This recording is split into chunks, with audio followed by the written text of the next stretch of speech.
Eldridge, Iowa on Tuesday, September 3rd, 2024 at 6 p.m. Roll call. Campbell. Present. Collins. Present. Dockery. Present. Yossi. Present. Looking for a motion to approve the agenda. So moved. Second. Motion by Dockery, second by Campbell. All those in favor say aye. Aye. Nays? Ayes have it. Number 3, old business A, discussion on initial draft of capital improvement plan and the project list. Nevada, I'll call on you. Thank you, Mayor. So there is a memo in the packet for the preliminary draft of the CIP that you received that kind of walks through the projects that are listed on that draft and the fiscal years that they're assigned to. The South First Street project that's in fiscal year 25 was already approved by council actions at the last meeting.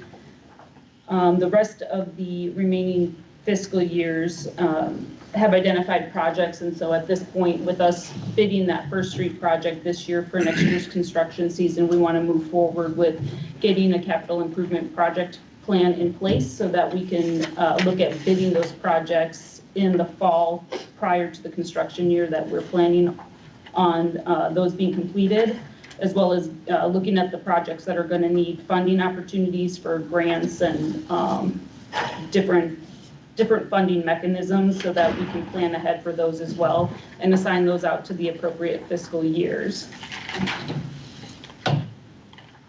Based on the information, the cost opinion provided by Shive Hattery and the fiscal year projects, I guess now we would be looking for the council's review and input on that project list and priorities that they're seeing, questions that they have on the identified projects. We've got Zach here tonight as well, and Brian and Tony are here and have been part of this discussion on a staff level as well for some of those projects, so they can answer some questions on what the plan is for those projects. I've got a few questions, shockingly. One is, didn't we commit to doing a partial cost share with North First Street with the county from Price Street to our North City limits? I don't see that on here. We did go into a joint application for a grant. We were not awarded the grant funds. Okay. Also, and I brought it up a couple meetings ago, right out here on South 16th Avenue. That intersection's a disaster now that we have hundreds of trucks just south of here. You know, I think we need to look at widening that intersection. If we widen it to the west, all we have to do is extend the culvert. We might want to lower the grade so it's a little flatter going up there. There's fire hydrant on the east side, so I'd stay away from that. But that's something we need to address that has changed in our city since this was put together.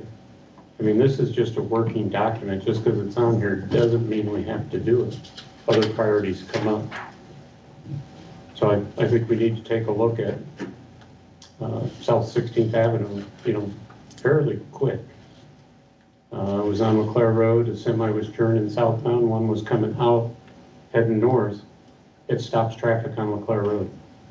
Wintertime, it's only going to get worse.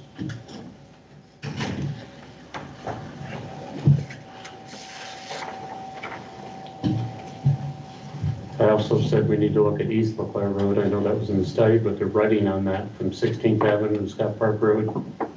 Just builds water in it in the wintertime and it freezes. It's an ice skating rink. Where at again? From 16th Avenue to Scott Park Road on LeClaire Road. We tried to, yep, it's rutted real bad. We tried to put a Band-Aid on it. Brian, I might need some help on this. 10 years ago? We did a slag seal on it, correct? But it was rutted at that point. I think Right. We didn't,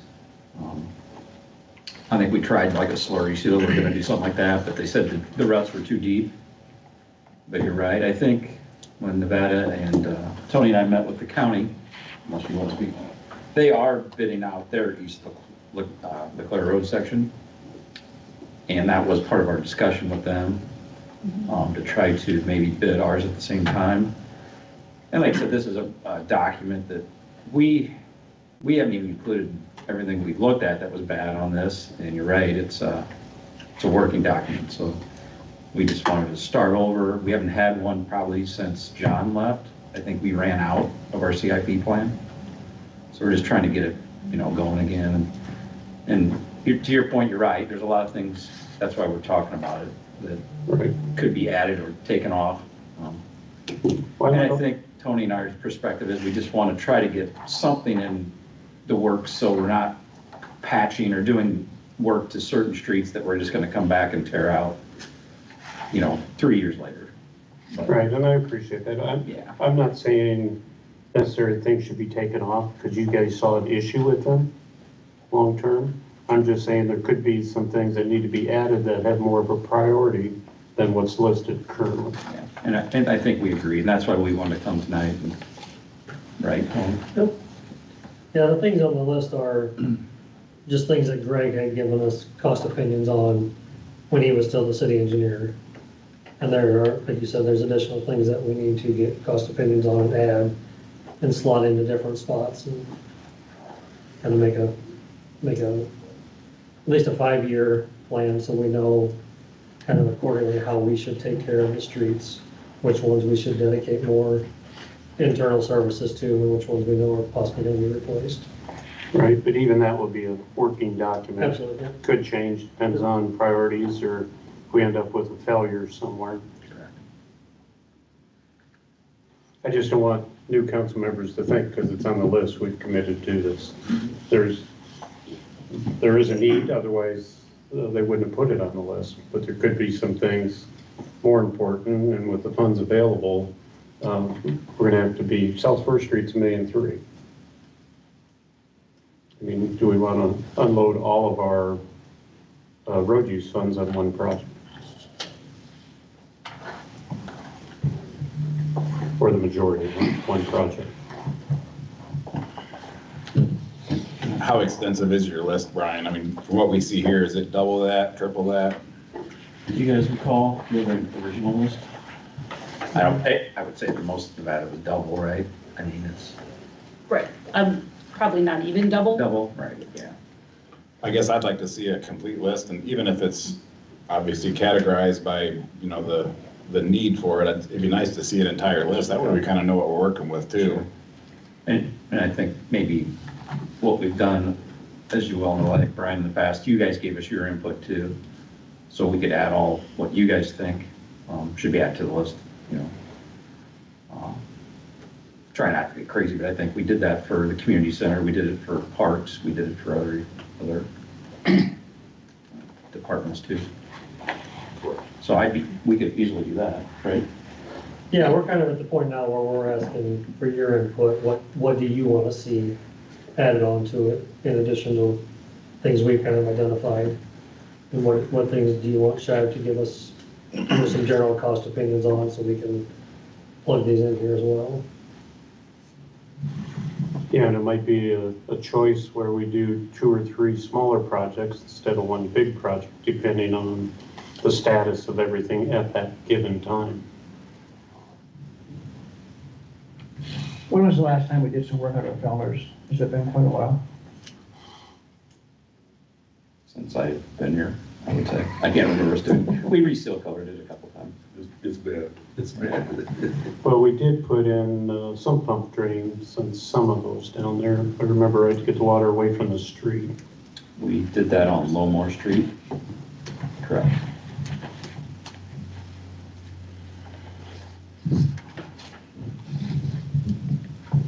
Then I remember talking about the culvert, fixing that before the soccer fields, but am I not seeing that on here? Fifth year, maybe Nevada? I think it, did it fall in 3 It's on the years? map. It's on the map? It's Okay. on the CIP too. Yeah, North Yep. Buttermilk Cove. There's an update to the existing one and the addition of one in fiscal years 27. And then the next one is in the 3 to 5 year plan. Okay. Yep. And at some point, we're gonna have to address the one on the south end of Buttermilk. That's where the road really narrows down there.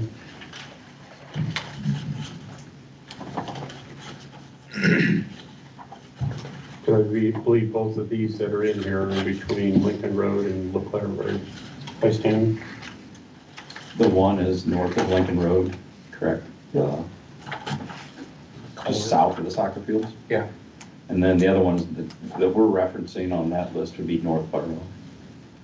North of the. Oh, north. Yeah. But both of them are north of Lincoln Road. Correct. I'm talking about the big drainage area down south. Right. And we did replace part of it, remember, I don't know how long ago that was, with the concrete box culverts.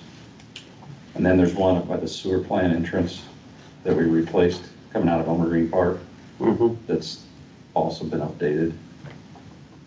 The one that Dan's talking about by the soccer fields, though, is a corrugated metal pipe that's rusted out. So that might have to be, I know Adrian's mentioned many times the shoulders falling off on Buttermilk there.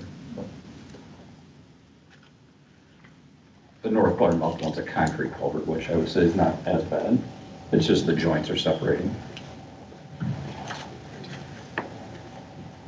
I don't know if you guys could get, like Ryan said, the list of all your stuff, just whether you send it as Excel file and maybe code it by your priority, other than this.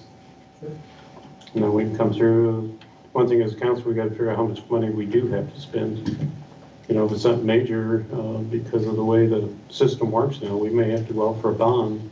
Right. And the only time we can bond is right before the election, and we're approaching that real quick. But I guess that's my thoughts too, is if you send us that list, if there's things on there where you see like this is 3 years it needs done, or 5 years, it would be kind of nice to have an idea where we're at, so that we get in a situation with bonds. But at the end of the day, we've got a lot of roads that need repairs, we got a lot of infrastructure, and just because we don't have the money doesn't mean we don't make sure how much of a priority it is, so if something comes up, we've got options. Are you just looking for things to be added to the fiscal year breakout that we have for, as far as I just think I'd funding like- them out to I'd fiscal like an years? all-encompassing list of everything that we know that is bad, like if it's under, I don't know, 7 years is that mark, but if something that we know needs attention sooner than later, I think I'd rather have a full list of it. I'd rather not have surprises. Because then we're to where we need it done now, and we gotta wait another 2 or 3 years to get it, and we're back stuck again. I don't think that'd be, No, we'll essentially take the list that you have and expand on it with the things that have either come up since then or things that you mentioned tonight and just add to it, and then have Shai take a look and put some dollar figures to those different ideas. Yeah, then we can prioritize how many projects and what dollar amount, you know, both short-term and 3-4 years out. But I do think, you know, kind of how Nevada has it broken out in here was kind of at least our first stab as what we saw as some priorities. So I mean, the, you know, fiscal year 26, 27, 20, so that is kind of our first, you know, pass at what, you know, in our discussions as the priority. So I think it's just. But there's no way we can spend $7 million next fiscal year. So that one is Well, that- several different options for one project, costing options. There's just 2 projects listed in that fiscal year, being South First Street and Fellner's Phase 1. And we already picked the first option, right? We're getting design and engineering on the South First Street. We haven't taken any action on the Fellner's Phase 1 yet, but that is accounted for in the next fiscal year, how, at least from our project cost estimate, what we've got to work with. So there we're looking at $2 million next year without anything else. Right. I think First Street's in the TIF district too, as a source of revenue.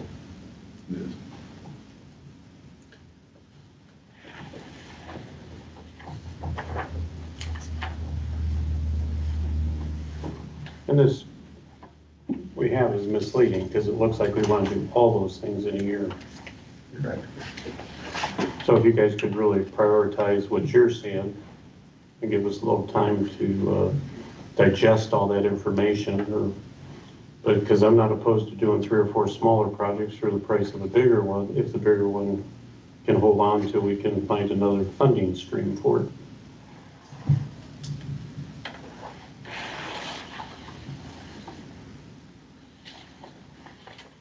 Zach, is there anything, if we, when you guys did your Leclerc Road study, or how far did you get into it, is there anything that you decided to do with 16th Avenue here? Or, I mean, if we're gonna do something, it needs to fit into Yeah, no, a that plan. 16th Avenue is what we were looking at as, yeah, that phase from like 9th Avenue to 16th as like a project to, and do that whole area, but yeah, we could look at 16th as its own, you know, intersection widening or something separate from kind of the rest of it. Because I would feel we, if you did want to do something with it, it needs to. Yeah, we'd want to incorporate it into whatever future plans. We do, yeah. Whether, because that's 4 years Whether or down not the we road, do the it rest as, of yeah, the road. bigger project or just that, yeah. I mean, I personally think we need to look at 16th Avenue as a project of its own. You can pretty much predict what the elevation of Leclerc Road will be in that area in the future, get it close to that, and then when we do Leclerc Road, we can match up to 16th Avenue, what that is.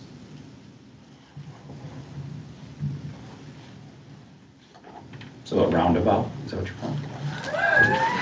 Brian, I understand there's a truck on Pinehurst with the front tire up, somebody needs some help changing it. All right, gotcha. I'm glad he didn't leave it on the driveway and do that.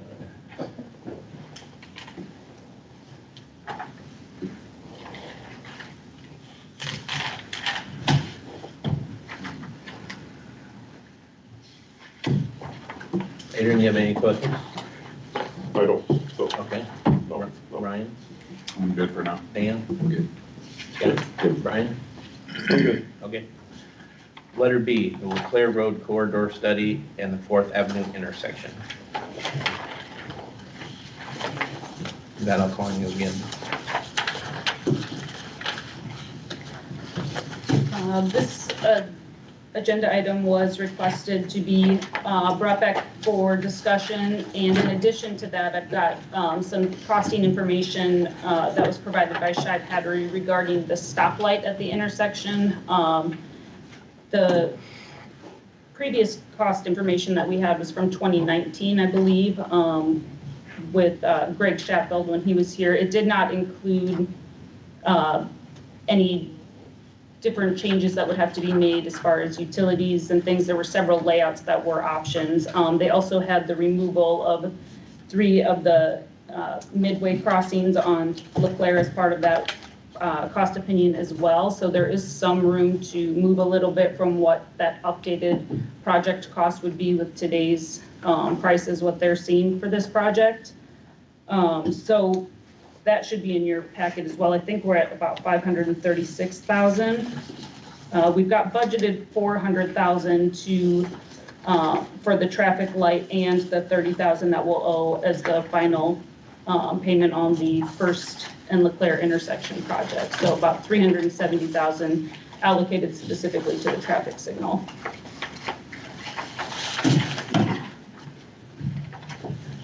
So I was one of them that asked to have this brought back up, and the reason for that is, and I know there's speculation that it's strictly because of the 4th Street intersection and light, but it's really the whole project in general. And I guess I think that we were faced with that deadline for the roundabout grant, and I think that kind of sidestepped the process on how it should go from start to finish. And part of that, the important part to me, is the public outreach and coordination. And I think we skipped that step, not purposely, but I think just because we were sidetracked for that grant. So I just wanted to bring this back up so we can have more discussion and make sure that we're doing the due process here. We're getting that public input, both stakeholders that are businesses as well as citizens, as we move the entire Leclerc Road corridor study forward, whether that's through town hall meetings or whatever it takes to get people involved. But I think it's important that we get more feedback.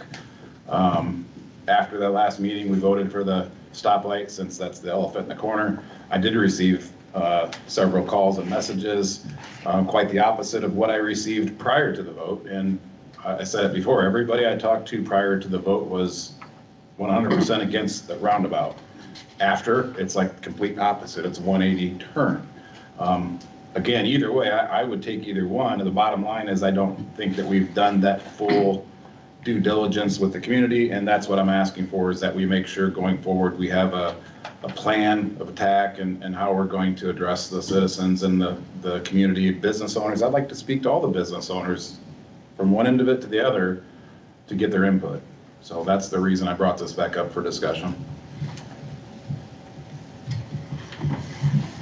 I'm not opposed to having a public meeting with the citizens if we want to do that, but what should be on there is what we committed to is a stoplight.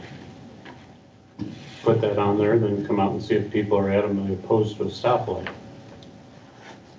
You know, it's in here, there's 75 grand for removing the 3 flower planters, so to speak. It's not a whole lot of cubic feet, but those guys down there could do it for half that price. But it just depends on if it's going to be doweled into the current pavement or what's going on. They have the expertise to remove it, repave it. We'd have to do something with traffic, but you know, if we want to have a public meeting, we can have a public meeting, but it needs to be over the stoplights. That's what council approved. If people adamantly oppose the stoplights, then it's plan B. Well, I think we have to have the discussion. You're absolutely right. And I'll try to be more amicable today. I was at City Hall last weekend, Frank was there, and I think he half jokingly said to the ladies in the office, "Did you watch the video of the last council meeting? That man was brutal." So I'm going to try to be much nicer tonight, Frank, instead of passionate. I think the key thing here is that the stoplight recommendation came from a 2019 study, and that's 5 years ago, and things changed. And Ryan said it very well, and I tried to make the point last time, that we did not do our due diligence in looking at the study. You know, we have not done any public input, and like Ryan, after the last vote, I mean, every comment I've had was no stoplight. Nobody wants a stoplight there because they're afraid of everything backing up. And so I do think that we need to find a way to get that input out there. And even though we approve a stoplight, that's not cast in stone. We can change that if we have to, but we have to have the discussion, and we have to have the public input. I think that's the key. Dan made a great comment last time about he just can't wrap his head around the pedestrians crossing a roundabout. You know, you said that was really difficult for you to do. And Zach had a good response and said, well, that's the beauty of a roundabout. And it's not about the roundabout tonight, it's about the study. But I look at that about wrapping your head around something. And I take myself, for example, I know nothing about cars. I can maybe check my oil, I know to press on the gas pedal to go, and I know to press on the brake to stop. That's really about all that I know. If I have a car problem, I'm going to call Frank because I trust Frank's opinion. He's the expert. And I would venture to say that a lot of the people he talks to, his customers, value his opinion because he's an expert on cars. If he tells me I need to spend $600 for a part, I'm going to say, okay, and I'm not going to question it. And so I think we need to do the same and give our experts the recognition, the respect that they deserve for all the work that they put into it. And then one last quick story. I had lunch today met with a guy who used to work at the Arsenal, and he was in a real high-level meeting. And there were probably 10 people on the table, and I forget what the leading was a rank, but he was a general. And he asked every one of them on a scale of 1 to 10, do you understand the mission? At what level do you understand the mission that we're on? And so many of them went around and puffed up their chests and they said, we're a 10, I know what we're doing. And my friend said, well, I'm a 7 at the very best, but I know where the 10s are sitting. And so I'm the same way. Before this whole roundabout discussion, I was probably a 2 or 3. I didn't know anything about roundabouts. And now that we've gotten all this research, I may be a 5, but I know where the 10 is, and that's the guy that I need to listen to. and that's the guy that we need to listen to. A study that's been done, that we approved 3 months ago, 4 months ago. We need to look at that study in depth, and we need to then make our decision based on that study. Not so much based on public input, because it's becoming split, as we're seeing. But we need to look 5, 10, 15 years down the road and trust the people who do this for a living.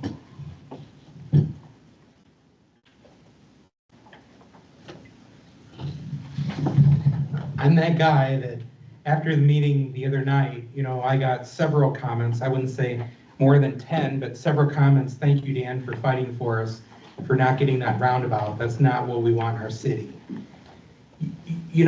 You're right. In 2019, we listened to the people that we're supposed to know and, tell us what to do. And now it's 24 and we're listening to Zach. Did Zach know more than Greg? Has things changed from then to now? It's hard to decide. And, it is, public comment. We are a voice of the citizens. I believe that. But it is hard to put your head around a roundabout being sandwiched between two stoplights. And, and I remember your story because I do listen very carefully to you where you said your parents were at a roundabout and, they were going slow, so when they were in an accident, they were safe. No, they were not at a roundabout. I'm sorry. They made a left-hand turn. Okay. Broadsided. If there would have been a roundabout, would have been better. Okay. But so then, I'm really listening and talking to people, and 2 weeks after you said that statement, Comanche actually had the Airbird Med Force go down there because someone had run the roundabout and someone was critically injured and they had to bring them to Iowa City. So, it's one doesn't one way, one doesn't the other way. We just have to listen to all the facts that are in front of us and then make a very good opinion on, how to spend our taxpayers' money because that's a lot of it. We have a ton of roads that need to be worked on right now. We've got parks that we want to do. We're working on a lot of other issues going on and, I'm on the finance committee and I'm like, how are we going to pay for this? We're already 3 to 5 years out, on just getting stuff done that needs to be done now. What can fix everything right now, and how can we move forward to help the safety of the residents here in Eldridge? So when you're turning left, it's an F. I don't know, did you say it was a C- when you're going forward in that intersection? I don't think I said going forward, but the worst are turning lefts. Right. Yeah. I guess I would just kind of chime in that it's not really, I guess, right or wrong signal versus roundabout. Like they clearly, either option will improve the flow and the traffic of the intersection. So I guess it's not necessarily, right versus wrong, one or the other. The roundabout was our recommendation, but it's not to say that you are wrong if you put in a signal. So it's more of a preference or the, getting that public input, so. And you're right, Dan. And you made a good point that we need to look at the information, and we just didn't do that. And so to Ryan's point, we need to go back and do that. And then my last comment is after the last meeting, a Scott County supervisor called me up, and he said the county's putting in a roundabout in Mount Joy, in the big intersection down there where the new gas station's going in. And he said they were kind of on the fence, but they brought somebody in that's an expert on roundabouts, a professional, to talk to the board. And he said, maybe that's what you guys should do, have somebody come in and an explanation of what that is. Well, I think Zach is probably that person, but if there's somebody else out there, I think we at least owe it to people to have the discussion since our engineer that we pay good money for is making a recommendation. We at least need to talk about it and better understand it so that instead of being at a 5, I may be at a 7 or an 8, something like that. Just my thoughts. I want to reiterate, the reason I brought this up was not to focus on the stoplight roundabout issue. That is an issue, it's a big heated part of it, but the point I brought up, readdressing this, is the public outreach, stakeholder coordination and public outreach with the city, public open house, shared conceptual alternatives.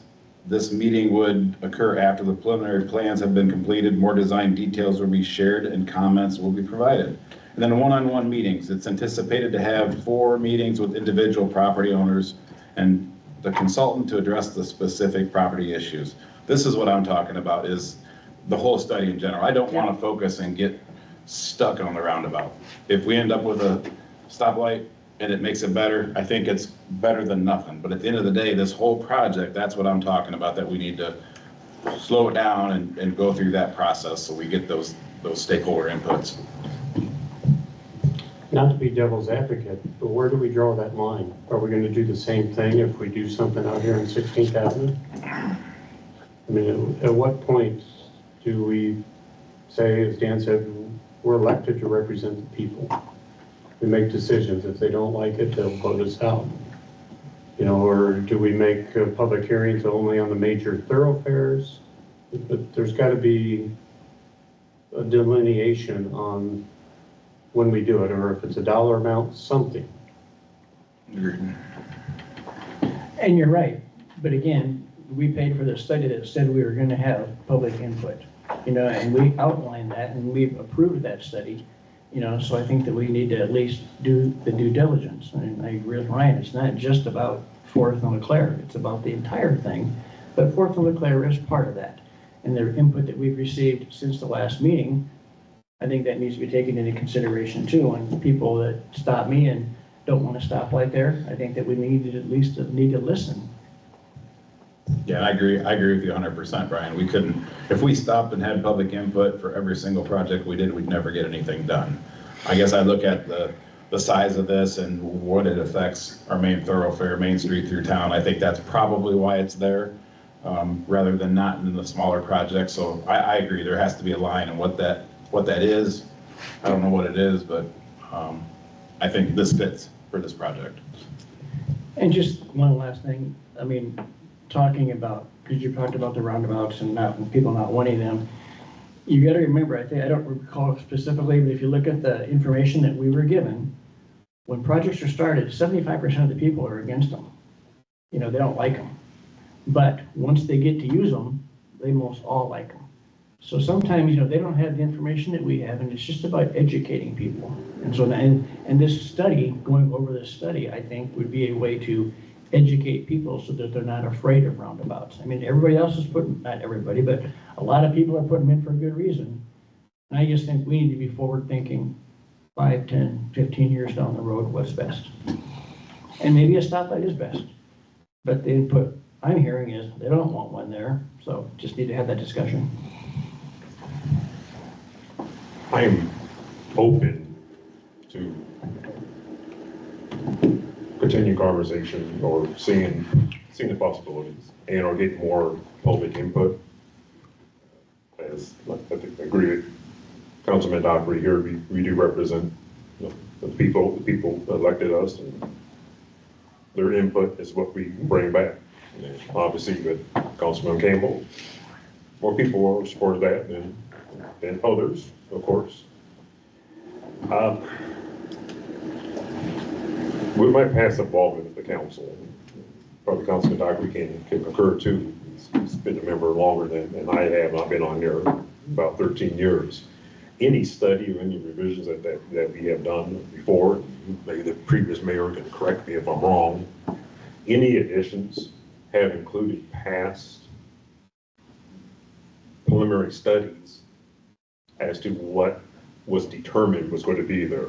For instance, if a stop sign was agreed upon in 2019, that would be included in one drawing, whereas the second drawing would have that removed. A third drawing would have everything encompassed, along with maybe different pathways for pedestrians for us to look at thoroughly. And then we can go and then usually have voted on which one that we thought was best, including with public input as well. So that's always been there. I don't feel that we were excluding anybody necessarily. If we want to open this up and have an official town hall, okay, that's fine, kind of like what Vice State used to do it. People could give their input and vote as well. Us as council members in the past, we voted to what we thought, and then we tabulated residents, council, city, as to what's the best route to go. plus the funding, what can we do now, what can we do later? So with anything, if we move forward, I think we need to keep that in mind with any type of drawings, renderings, what we've done before, what we voted on.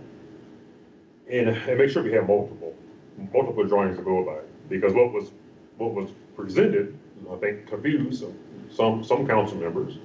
And I know it probably confused the public when it was listed in North Scott Press as, okay, you got three or four roundabouts on Leclerc, how is this gonna happen? So yeah, it probably came to a shock to some people. So as we move forward with it, I definitely don't want to dwell on it per se. I mean, we did vote for the stoplight, and we know that there is some backup at that particular point. But there is a individual who stopped me, I said a couple meetings ago, who works over there by Genesis, and he says he says, Adrian, it's not that bad. He says you might have 10-15 minutes at the most in the morning, early before 8, around 5 o'clock, but he said it clears. So he said stoplight roundabout. He said stoplight's going to work fine. Do we need it? I'm not certain, but I think it'd be better than a roundabout. So just keep those perspectives in mind as we move forward and as we can open honest conversation. But with anything as we move forward, I believe we need different renderings and different drawings to go by to include what we looked at before and what's the possibility as we look 10 to 20 years down the line as well. If I can just follow up on that too, just a reminder with the resolution that we were looking for council to vote on for funding for the roundabout, that was a timing kind of mishap, I guess, in the whole study. We aren't anywhere near done with the study or the processes that were laid out for that. So I think that resolution might have cut off a little bit of where we were planning to go with that study. And to that point, Zach reached out to me this week to ask what direction they should take with the study, if they should just go ahead and move forward with just traffic signals, or if we would still go down that path that was originally intended of getting public input and having those stakeholder meetings and developing concepts and talking about those. And my response to him was, by that point, it had already been requested to have this on the agenda tonight. So I told him just to hold off till we got through this meeting so that we could provide some more direction to him on where the council would like him to go with that study, because we are still in the early stages of it and there's still work to be done to complete the study that was proposed for that whole corridor. With that being said, we can't have a public hearing and open house until all that's completed. You know, if we want to have a public hearing, open house, council voted on stoplights, we can have that prior to a council meeting, either the next council meeting or the meeting after, and see public input. If there's a vast outcry against that, then we finish the study. But I understand Scott's point. Said we were going to have an open house and buy-in. We just post that we're going to have a public hearing on this date at this time. Invite them. If they don't come, they don't come.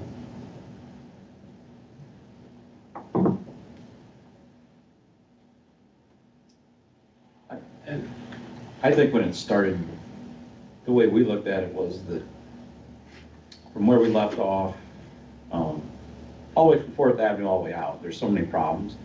We didn't know where to start and stop. And, you know, let's say we knew that the pavement was bad from 9th Avenue going east. Well, at that point we said, you know, we also need stoplight roundabout 16th Avenue. So we thought, you know, the corridor study, I think we all agreed was the way to go, because it all needs to fit together eventually. Agreed. I mean, and from staff level, I think Tony and I don't speak for him, but we don't even know the effects of a stoplight or a roundabout, because what's been talked about with us is if you do one or the other, let's say that even the entrance to Hy-Vee, it's going to be a right in and a right out. We don't know if that is true, we've talked about that, right? We don't know if there's too many entrances and exits on the Clare Road that need to be eliminated, like between Amico and Valley Bank. Because those are all things that I was told that a roundabout or a stoplight are also going to affect, if I'm heard you correctly. Yeah, I mean, our goal of this all is really not just Fourth Avenue. We want to look at it, as a whole to get that public out, that public input, not just about like Fourth Avenue, but just if there's any other, like 16th Avenue, for instance, if there's any more issues like that the public are seeing, or that was the point of having kind of the business owner meetings along the corridor to see what they're seeing day to day with their customers, if they're having issues, and kind of identifying those and trying to come up with plans going forward, so then we can kind of start breaking this out, putting costs to it, and really just seeing how we want to go about paying for it and doing the project. So, yes, I would agree that the funding application for Fourth Avenue kind of got us twisted, I think, about the overall goal of the study. And I think that's exactly right. And I would agree with you, and I think if we would have had a better job, and after that meeting, it was just whether we were gonna get the grant. And we decided not to, so I figured, well, we'll have more discussions on it. Well, then our next meeting, we get the agenda, and we've got the agenda, but then 2 days later, we get an amended agenda that somebody wanted to add approval of a stoplight. And so then somebody was fast tracking a stoplight. And I just don't think we had the discussion finished on the roundabout, and I think we should have done that. It should not have been I don't know if we needed to have an agenda item amended a day or two after the agenda came out to do a stoplight. And so I just think we need to be more, do what we say we're doing to our homework. One last thing for me. 5 years ago, in 2019, guess what? They thought we needed a stoplight. We didn't have the funds to do it. So what did we do? We waited till we had some funds. Then we said, let's go for it. And now we're not going to do it. So we know there's a need there. We know there's a safety issue there. I agree with you, Ryan, that we should talk to the business owners about what we're going to do here. But again, the city's going to hold off for years and years on a need that finally we can pay for and do. But now we're like, well, let's wait and have a town meeting. Well, let's wait and talk to 10 more people, 15 more people. We only have 20 people out in the audience tonight. And they've been seeing this in the paper for how long now? But we can drag this on longer if you guys feel that there's a need. But truly, there's a safety need right now that we should really be looking at.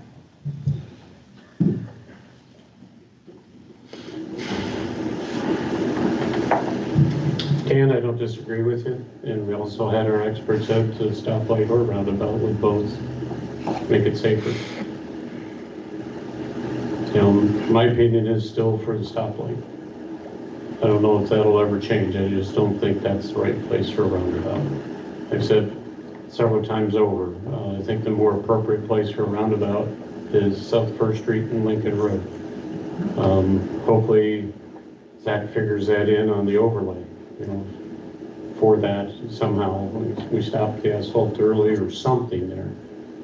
Because at that point we're switching from 45 miles an hour down to 35.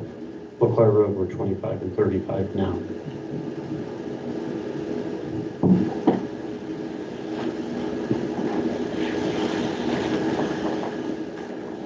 Any other thing? I just want to say a couple things.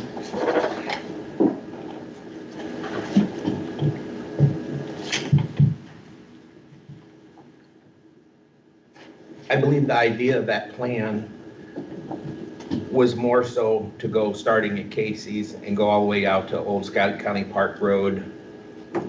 I've had a lot of people come into my shop that were both citizens or customers and want to know why we were spending $44,000 on one intersection. They thought that was kind of excessive.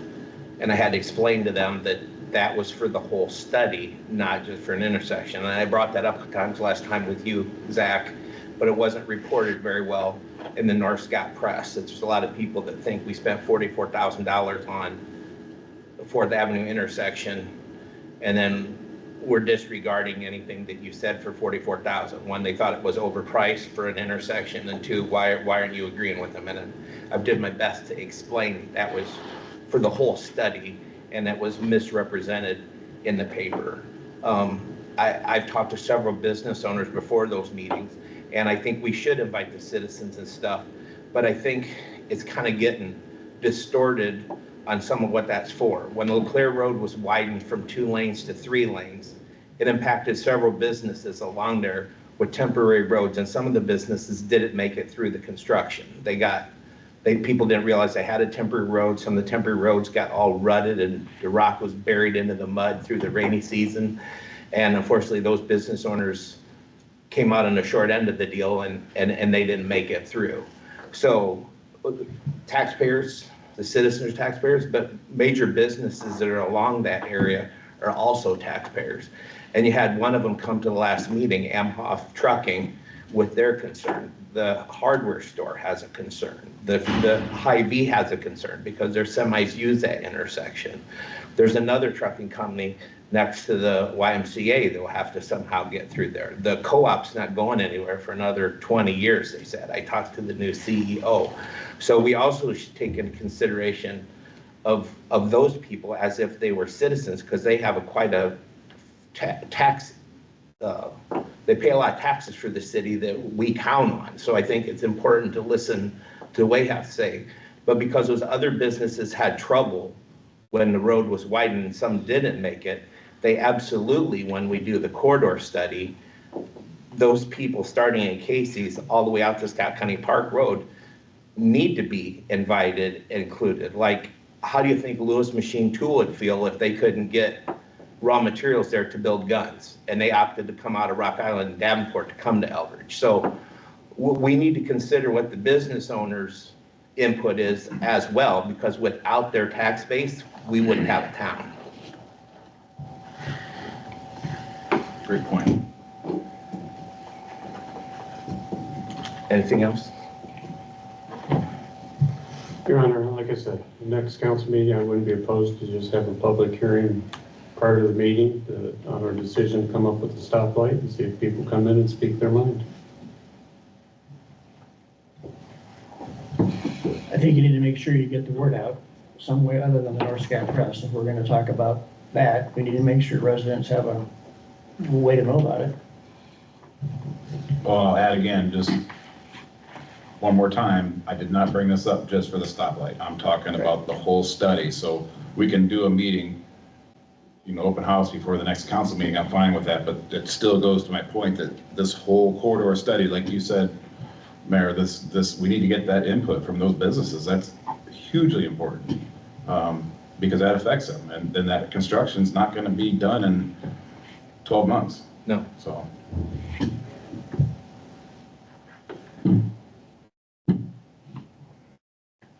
All right, we'll move on to 3C, discussion on the Sheridan Meadows Pond project area. Nevada, Jeff, can I call either one? Start that.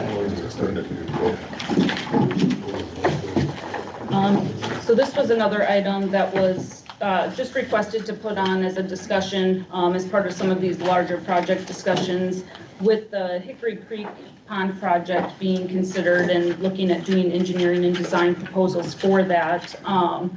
The discussion was requested to be put on the agenda so that we could discuss what we would do with that area at Sheridan Meadows. That does need attention, even if it's not going to be part of a pond project or something like that.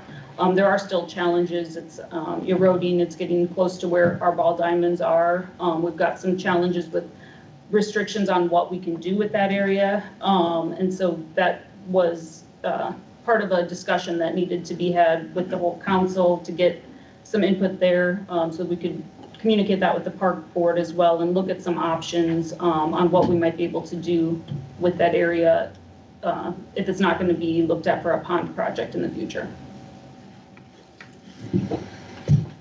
So I'll start again since I asked this to be put on the agenda as well. And the reason is I've heard from several people, both on the council, works for the city, citizens, that this project has been talked about for nearly 20 years.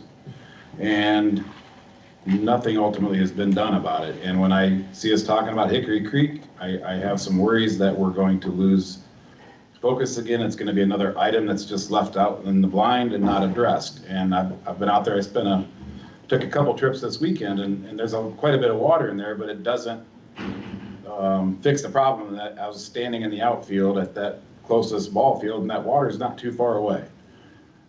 If we keep kicking that can down the road, it's going to cost us more to fix the problem, or we're gonna lose a softball field out of it. I'm that person, I like benchmarks, I like timeframes. I would like to see the council, and again, I'm not going one way or another, whether we make it a recreational pond or we make it smaller within whatever legal rights we have with the DNR, whoever's involved there for a retention pond. I don't think diverting it back into a creek's gonna work without being bad neighbors, but whatever that fix is, whatever that solution is, we need to come up with a plan so we can get it done. And I'd like to see us make a decision on that before we start another park project. Because otherwise, when's it ever gonna get done if we keep pushing it down? So I know that there's been many ideas talked about. I know that there's talk about dredging, there's talk about getting rid of it, there's talk about putting riprap around it. I don't know what it looks like. And that's way above, I think, anybody's pay grade in here, ultimately, what we can get away with and what we can do. But something has to be done. We can't continue talking about it. And yes, it's uncomfortable because there's some people that are for it, there's some people that are against it. Again, I just want to get some discussion going so we can set some benchmarks, move forward with whatever that plan is, and put that behind us. We really need to ask the park board what's their priority, Sheridan Meadows Pond or Hickory Creek Lagoon? And I can speak to that, Brian. Because we can't afford to do both of them right now unless you want to bond it. No. We also have to determine what area out there is in wetlands right now, because that's going to really affect what we can do out there.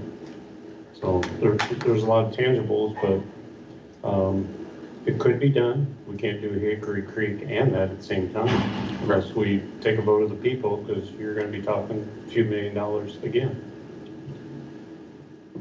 Speaking from my 17 years on the park board and then attending meetings for the last 6 months, the park board has no interest in the Sheridan Meadows Pond. They never really have. They never knew what to do with it.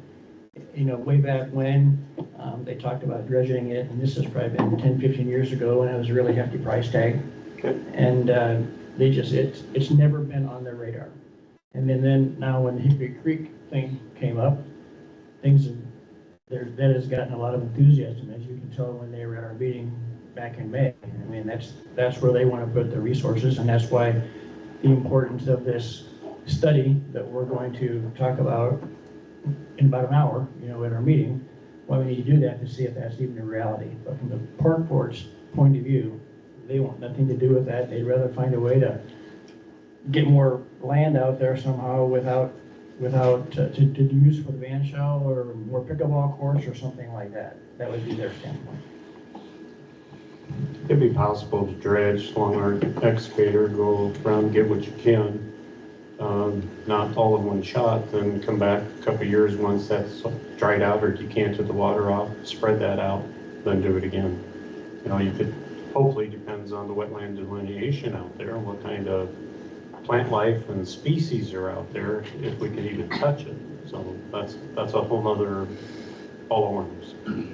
And just speaking to your planning thing, that's the resources into the Sheridan Meadows Pond. They would rather divert their resources to Hickory Creek or a splash pad. That's another thing that's on there, high on their priority list, and the public's as well. You know, they're getting recent, not pressure, but a lot of recent interest from citizens about a splash pad. So that's where they want to spend their resources, on Hickory Creek or a splash pad. And Sheridan Meadows is not on their radar. Okay. And just so we're clear, I was not planning on proposing like a couple $1 million fix, but I think what we need to do is look at, if we do nothing, what's it gonna cost us? 3, 5, 10 years, if we do nothing, what's it gonna cost us? Is it just the loss of the field, we're okay with that? Or what can we do to mitigate the problem and downsize it? And that's, I guess, the direction I'm looking for. And you're right, the ball diamond needs to be saved. You know, so we've got to do whatever we can to save that diamond. Brian and Tony, I'm gonna put you guys on the spot. Do you remove enough concrete that you could trim the rebar and line along that field to keep that bank from eroding any further? Similar to what we did years ago out at the lagoons on Buttermilk. I think it would take a long time if you wanted, if that was something you wanted to do, you could probably get concrete from other companies instead of just what we take out. We don't take out enough. Yeah, you'd almost want some sort of a standard size so it looked right, but you'd have to cut all the wire off of it. But that's a possibility. There's something we could put close to the field there to keep it from eroding further back.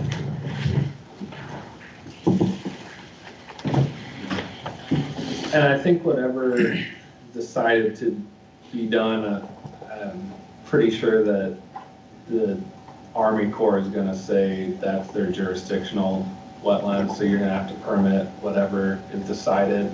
I think that's like a 6-7 acre pond area. I think we'll probably end up finding that the vast, if not the whole thing, is gonna be considered wetlands. So, yeah, there's options that we could do, but like Brian said, it's gonna be expensive, unfortunately, any fix.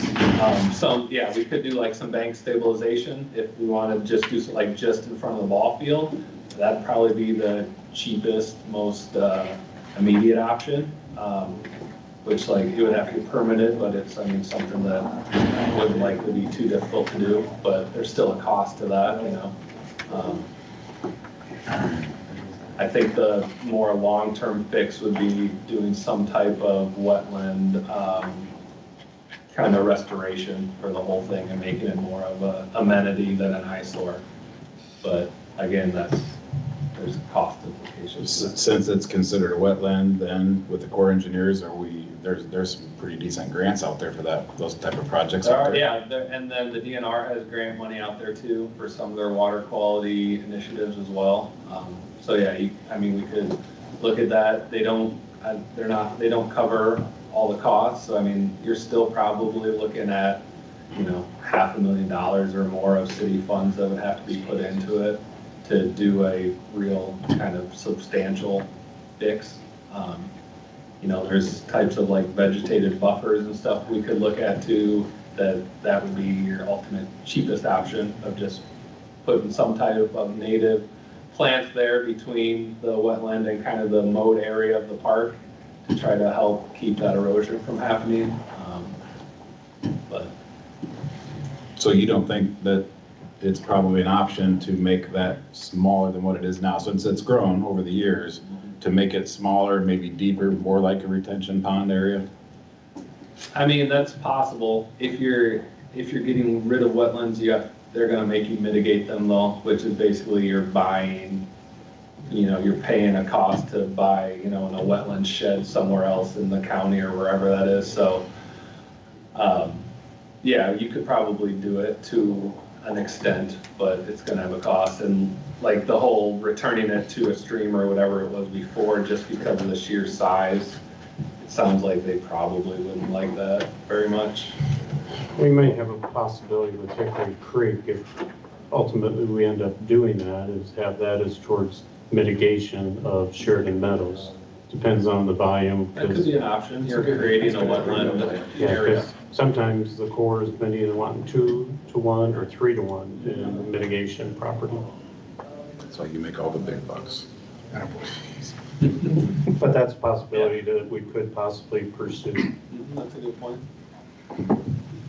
Again, I'll just say, can we come up with a timeline? Like maybe we can find out by September, November 1st, what our options are, what we can legally get away with and move and change, what we can't. But we just adopted new firm maps, what, a year ago, Jeff? Yeah. I don't know if you could pull them up and distribute them to the council for that area so we can see what's on their 100-year flood plain area. Yeah. I was in some seminars earlier this year too, that the DNR is creating, they call it like a 2D modeling system for basically the entire state. The preliminary data on that shows that the flood areas in Eldridge greatly reduce. And they were talking possibly a 2 to 3 year timeline that those would be officially adopted. And they go to the computerized system. And if that happens, you'll see floodplains in Eldridge greatly decrease. So you have to keep an eye on that, see what happens. Okay. I think Nevada, you did all that once already, correct? Yeah. I mean, we had a conference call with the Corps of Engineers, the DNR, and SHIVE, Yes. and all of them determined it was not a wetland. That Well, was, the Right. Corps of Engineers decided it was in their jurisdiction, which We didn't know. after the legislation was, it was in limbo at that point. After that was decided a little more definitively, then it being in the Corps of Engineers jurisdiction makes it more likely than not that it would be. Wetland. Yeah. They didn't know the waters of US, whose it was even at that point. Right, correct. yep, They were in a battle over whether the Corps of Engineers or the DNR was gonna have authority after the new legislation was Right. resolved. Well, it turns out that it flipped from the DNR, who said, that's not classified as anything, you can do whatever you want with it, to, this is now controlled by the Corps of Engineers, and we're gonna tell you what to do with it. So it flipped. I think we're all in agreement. Our vision was just trying to protect it or fix what's there, correct, so we don't lose any more of the park. Exactly. right. Exactly. And when we talked about dredging it, you couldn't take that dirt and spread it anywhere else, they told us, because it's contaminated. Right, we wouldn't be able to take it to any neighboring farm ground or anything like that. We would have to have somewhere to dispose of it that wasn't going to have any impact to any agricultural land or. I have a question. So, But you can't put that in the floodplain without permitting. That's due to the excess nitrates in the soil. Yeah. Right, Yes, that's leaking in from one of the concepts. Because you can farm fields. Farm fields, too, yeah, So dilution is the solution to that. right in the soil. I think they're also concerned about all the duck and geese and the wildlife and the feces that have settled to the bottom, but we That's good for us. found that out. I make a motion to adjourn our committee of the whole meeting. All right, second. Motion by Dockery, second by Collins. All those in favor say aye. Aye. Nays? Adjourned at 7:03. First meeting, 5 minutes, 5 minutes. Yeah.